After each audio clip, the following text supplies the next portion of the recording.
Hello again. It won't surprise you that we're beginning with the story that has not just dominated the news lately, but on many days it's literally pushed almost every other story right out of the news. It is, of course, the war in the Persian Gulf. We'll examine how a crisis became a war, how a dispute between two countries grew to the point where it now involves dozens of countries all around the world, how a dispute between Iraq and Kuwait over oil, money, and territory escalated to the point where it now threatens peace and security throughout the entire Middle East.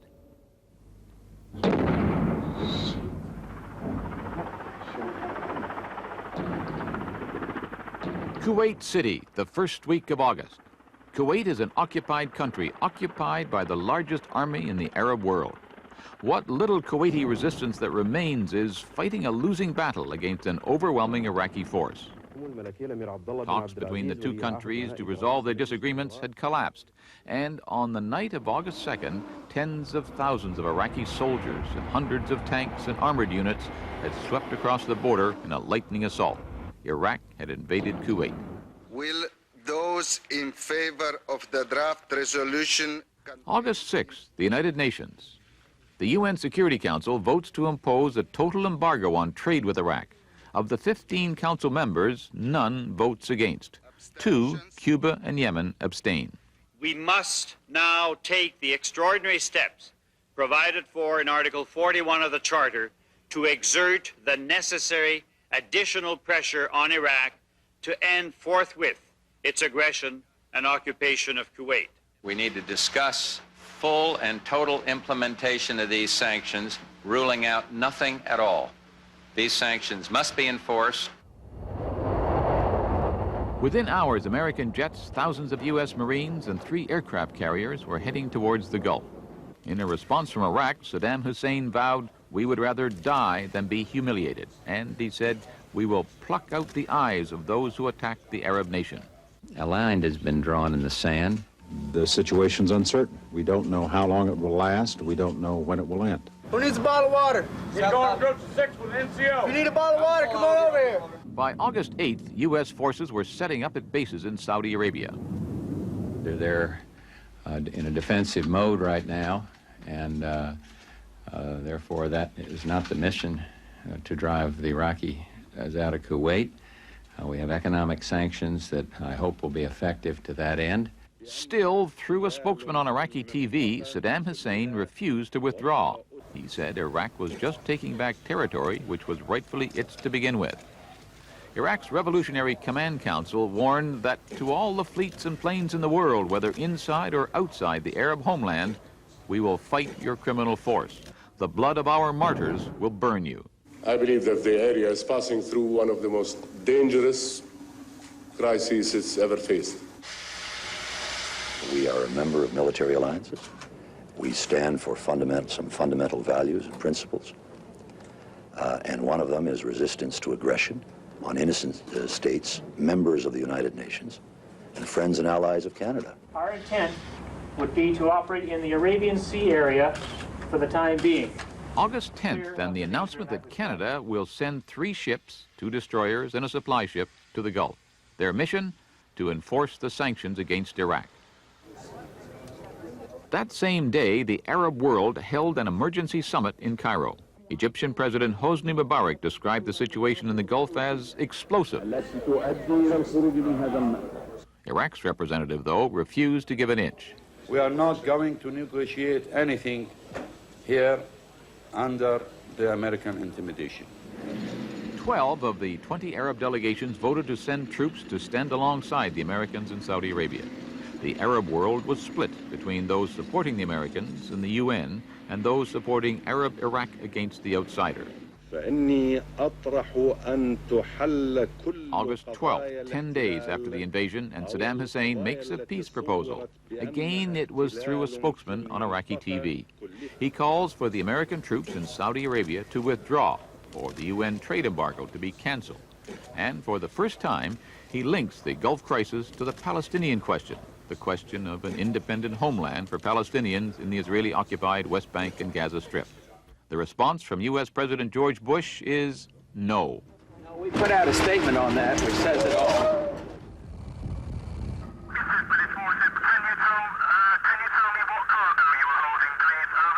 By August 14th, the blockade around Iraq was tightening.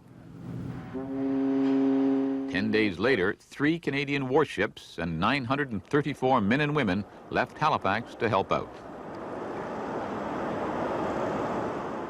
They'll be home soon to take off.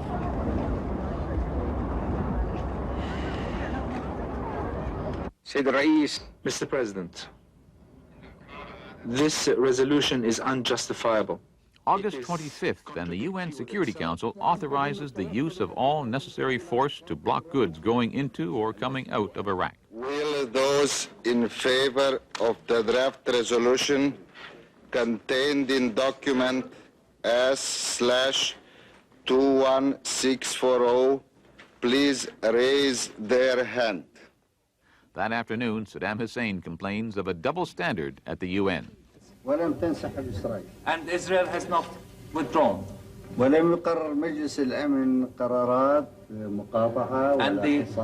the Security Council has never decided any embargoes or any boycott against Israel as a result of that. Why? Because the reason is because the United States does not want a blockade or to be imposed upon Israel. On August 28th, Iraq declares that Kuwait does not exist anymore. It says the place that used to be Kuwait is now Iraq's 19th province. And from Saddam Hussein, another warning. The weaponry, the kind of weaponry that Iraq is in possession of, may not be capable of reaching the United States as a territory, but our weaponry is capable of reaching areas in which the United States has allies here. Iraq will not be permitted to annex Kuwait. And that's not a threat, it's not a boast, it's just the way it's going to be. It's September 14th, and Prime Minister Mulroney announces that Canadian fighter jets will join the Canadian ships in the Gulf. The Government of Canada today decided to deploy a squadron of CF-18 fighter aircraft from Lahr, West Germany, to the Gulf to operate under Canadian control and provide air cover for our own ships and the ships of friendly nations. This is happening without a parliamentary debate, and opposition MPs say that's unacceptable. Once again, we find it incredible that the government is escalating the involvement of Canadians in a war zone, and Parliament is still being left in total darkness. The Prime Minister simply takes unilateral decisions, abandons the democratic process, and refuses to be accountable to the Canadian public. By now, positions on all sides were hardening. In Baghdad, a 15-year-old boy says he's ready to go to war to keep Kuwait. And you think you should fight for that? Yes, of course. We must fight. Everyone must fight. It's October 3rd. Saddam Hussein is in Kuwait visiting his frontline troops. As Iraq holds on to Kuwait, there's a lot of debate in Ottawa over just how far Canada should go. If diplomatic arrangements fail, and if Saddam Hussein is not otherwise capable of being moved from Kuwait, then obviously there will have to be a recourse to force. Joe Clark came into the committee today suggesting that Canada may be involved in the use of force. That's not a role that Canada has historically played, and it's one that we should not be playing in the Middle East. We are being told in no uncertain terms that this country is prepared to go to war if necessary. And I don't think Canadians have understood the kind of high-risk dice rolling that's going on. But I am not ruling out further options, and It's November, and George Bush's hard line is getting harder. But no one is more determined to see this aggression turn back than I am, and I will not change on that fundamental point of morality. There is a level of tension in the Persian Gulf, and we're in the middle of it. Yeah, you feel scared deep inside, but we're prepared for it, so if it happens, it happens. We are in the military. We have unlimited liability to serve our country, and that's part of the conditions of being in the military. Please raise their hand. And then on November 29th, the UN Security Council gives Iraq an ultimatum. It has until January 15th to withdraw from Kuwait. If it refuses, the UN authorizes the use of all necessary means to get Iraq out of Kuwait. The military option is reality, not bluff. If it has to be used, it will be used with the full backing of the Council. The UN vote isn't unanimous, though. China abstains. Yemen and Cuba vote no.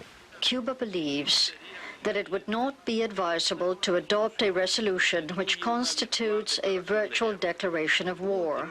Does this then mean that force will be used?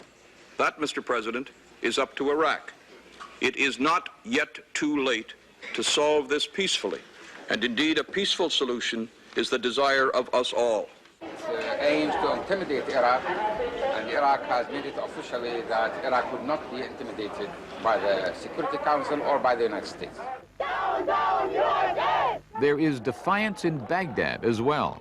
We are ready in any moment to defend our country, whatever the price would be. I want peace, not war. The next day, though, George Bush offers to send his Secretary of State to Baghdad, and he invites Iraq's foreign minister to the White House. Bush says it's only an offer to talk, not to negotiate. When you've done what he's done, I don't see that there's room for concession. There's room for giving something to save face. It's not the way you treat with aggression. Bush calls it going that extra mile for peace. Hell no! We won't go! We won't fight for amicable! But some critics are saying that Bush isn't trying hard enough to resolve the crisis peacefully, that he isn't giving sanctions time to work. I hope they work in as short a period of time as possible. The problem is we don't know. If we have a war, we're never going to know whether they would have worked, are we? Well, that's the major point here. I mean, the way you find out whether sanctions working on is to give them enough time to work. Can we make the judgment that sanctions will achieve the desired result of forcing him out of Kuwait? I don't know. I don't think we can make that judgment. They might, but then again, there's a lot of evidence that they won't. In December, that debate heated up. Plans for direct U.S.-Iraqi talks were falling apart. To show flexibility, I have offered any one of 15 dates for Secretary Baker to go to Baghdad, and the Iraqis have offered only one date. We don't want that any side force us to make some things we don't like. Now, where do we go from here? I just don't know. Will there be a change in their position? I just don't know. If anything, Saddam Hussein is digging in even deeper.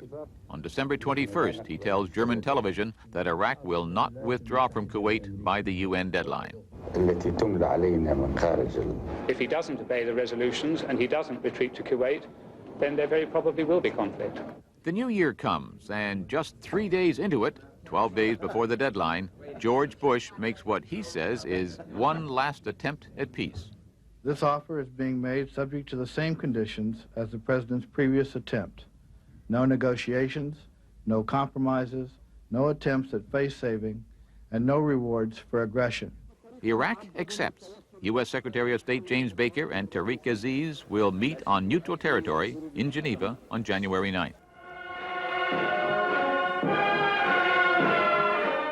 In the meantime, Saddam Hussein is telling his army to be ready for battle, to be ready to die in the defense of Iraq and the liberation of Palestine.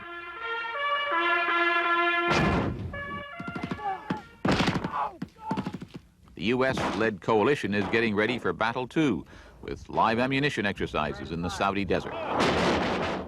Both sides are moving closer to war, even as they prepare to talk about peace. It's January 9th, Geneva, Switzerland. The Baker-Aziz meeting stretches through the day. They talk for about 6.5 hours. It's much longer than expected. And that prompts talk that they are making some sort of progress. The world watches and waits. But then, this. Regrettably, ladies and gentlemen, I heard nothing today that, in over 6 hours, I heard nothing that suggested to me any Iraqi flexibility whatsoever on complying with the United Nations Security Council resolutions. Aziz had linked any settlement of the Gulf crisis to a settlement of the Palestinian issue, and he wouldn't back down. I told him we in Iraq and the Arab world, we feel strongly against the double standards you use in addressing the questions in the region. All he tried to do is obfuscate, to confuse, to make everybody think this had to do with the West Bank, for example. And it doesn't. It has to do with the aggression against Kuwait, the invasion of Kuwait, the brutalizing of the people in Kuwait. It would be a fundamental mistake to engage in any kind of linkage for a variety of reasons, not least that it would be hard to think of anyone who has less credentials to speak for the Palestinians than Saddam Hussein.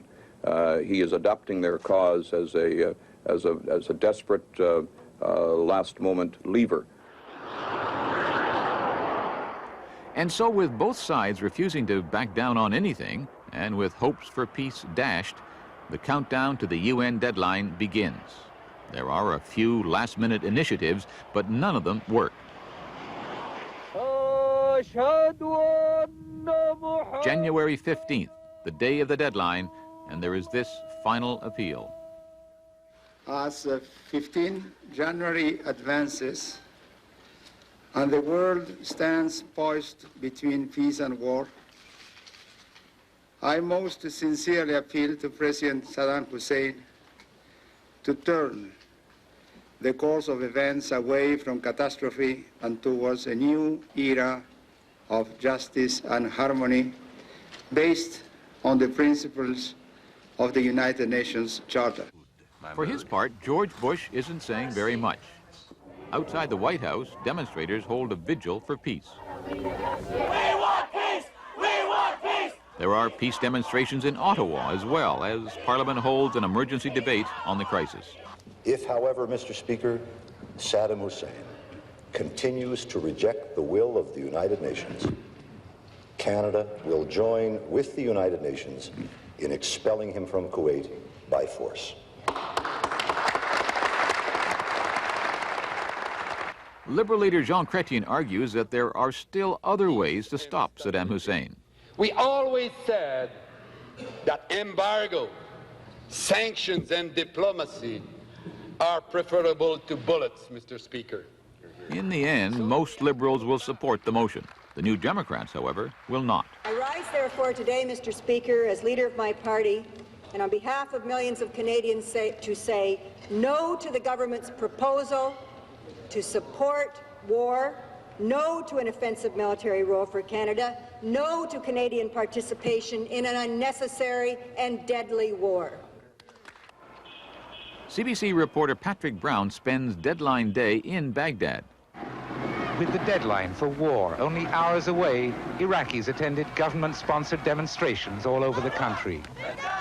They chanted for President Saddam Hussein, and they chanted against President George Bush.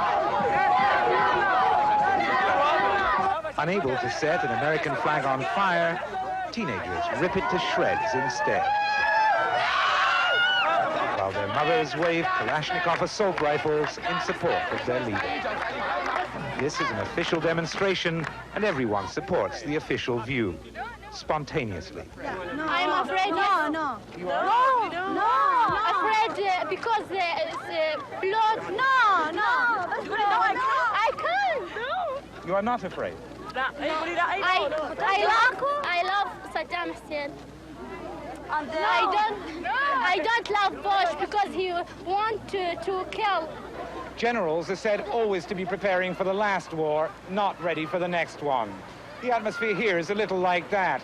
After having endured 8 years of war with Iran, people here know what war's like. But there seems to be little awareness of what they're facing this time and just how bad this war could be. The people of Baghdad demonstrated as they were asked to, and then went back to wondering what will happen to them.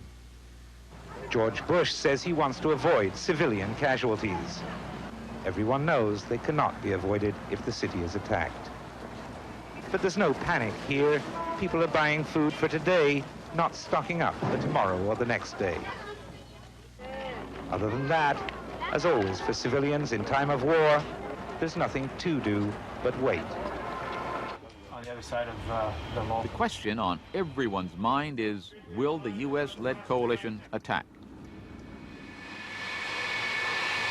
January 16th.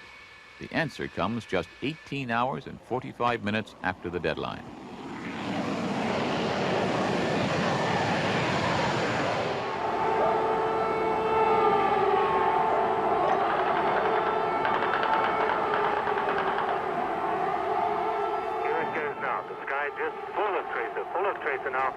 Now, and there's a very big explosion right off to the west of the city there.